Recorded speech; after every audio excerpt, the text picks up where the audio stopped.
ગાંધીનગરના ક્લાસ 1 અધિકારી લાંચ લેતા ઝડપાયા છે। એબી ચૌધરી ₹5 લાખની લાંચ લેતા ઝડપાયા છે।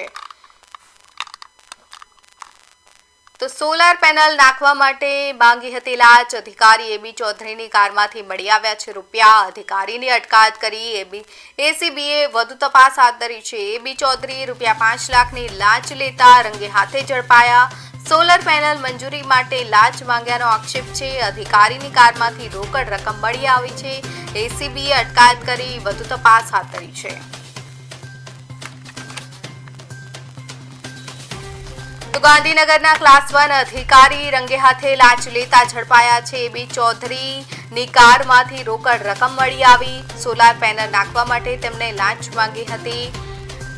તો અધિકારી એબી ચૌધરીની કારમાંથી મળી આવ્યા છે ₹5 લાખ રોકડ રકમ સાથે। તો ક્લાસ 1 અધિકારી એબી ચૌધરી પર લાંચ લેવાનો આરોપ લગાવવામાં આવ્યો હતો। આ સાથે જ એસીબીએ વધુ તપાસ હાથ ધરી છે। ક્લાસ 1 અધિકારી એબી ચૌધરીની અટકાયત એસીબીએ કરી છે। તેમની કારમાંથી ₹5 લાખ રોકડ રકમ મળી આવી છે। તેમને રંગે હાથે ઝડપી લેવાયા છે।